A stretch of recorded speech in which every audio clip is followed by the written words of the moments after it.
how you represent the formula of entropy in code, in C. And the way that you can say this formula is h of x equals negative the sum over x of p of x multiplied by the log base 2 of p of x.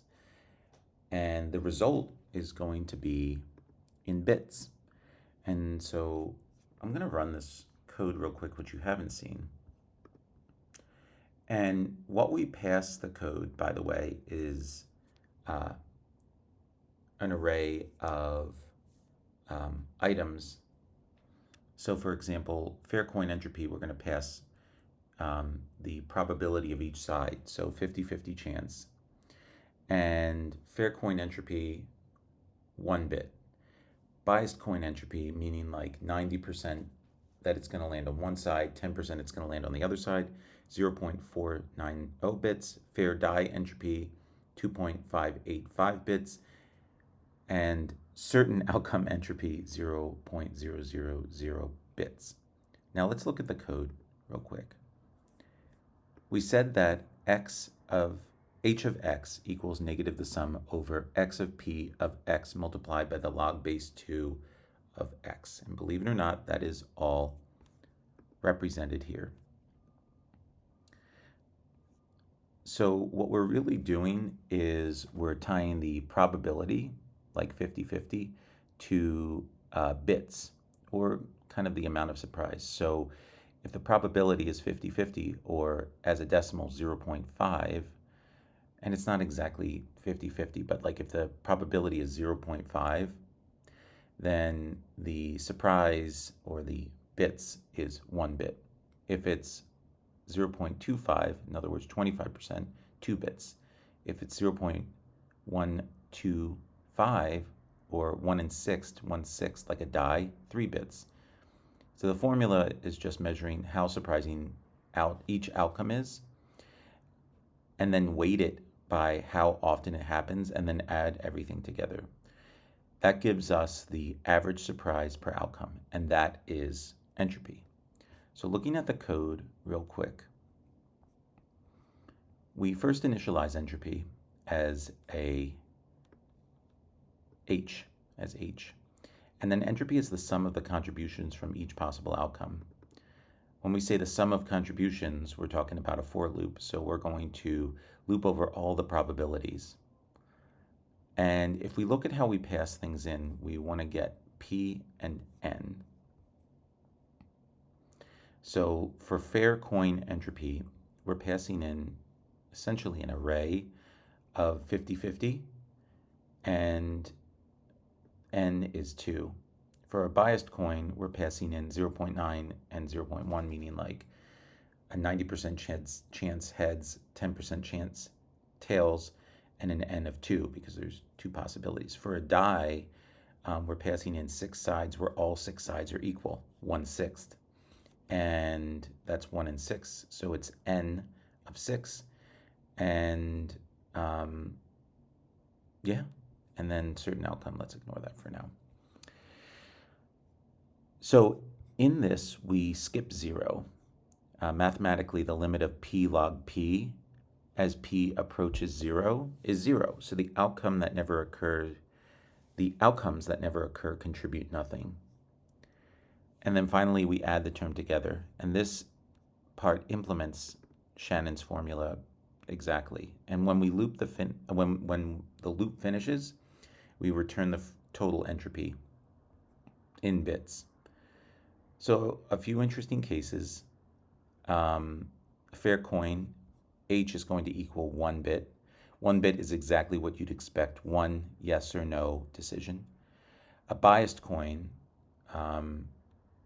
because it's a coin that has more weight on one side than the other, the outcome is going to be 0.469, and that's roughly, because we're representing it in decimals. Less uncertainty.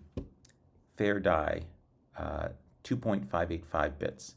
So not exactly 3 bits, because 6 outcomes aren't a power of 2. And then certain outcome, 0 bits. No uncertainty, no information needed.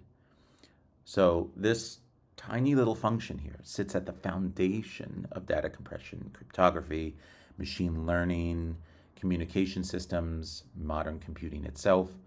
And when we want to measure how much information something contains, we are computing entropy. And the code to do it is only about 8 lines long. And one thing that I just want to mention at the end here is voltage the same sort of concept as entropy? The difference is interesting. So it's not in the same way.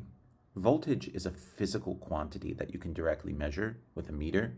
Entropy is not a physical substance or a field like that.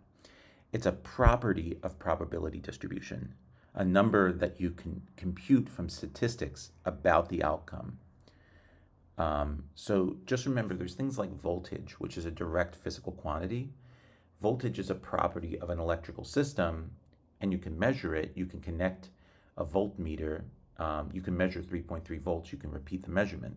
Voltage exists whether or not you model it mathematically. Entropy in information theory, in this program, entropy is defined by Shannon's formula, and the number comes from probabilities. So if you know the distribution of outcomes, you can compute it, like we talked about with the fair coin with 1 bit.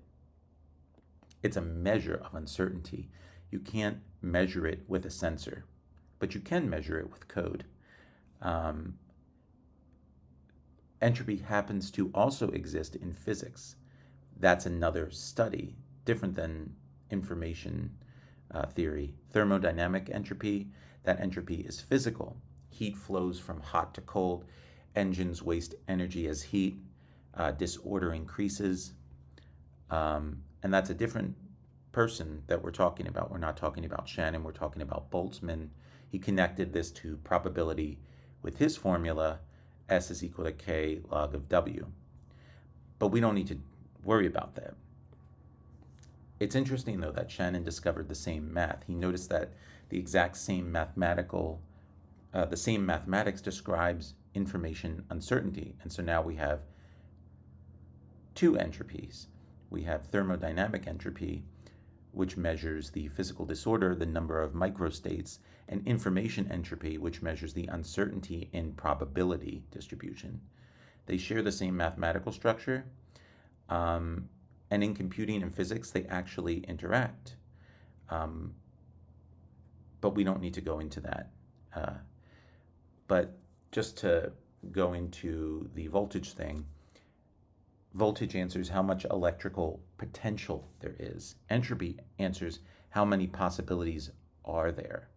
And voltage is like the height of water in a tank, and entropy is like how spread out the water could be across many possible containers.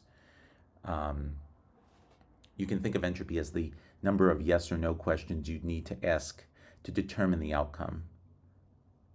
So the answer to that is that entropy is not a direct measurable physical field like voltage in information theory, but it describes a real physical limit. It describes real physical limits, and it appears in both information theory and thermodynamics.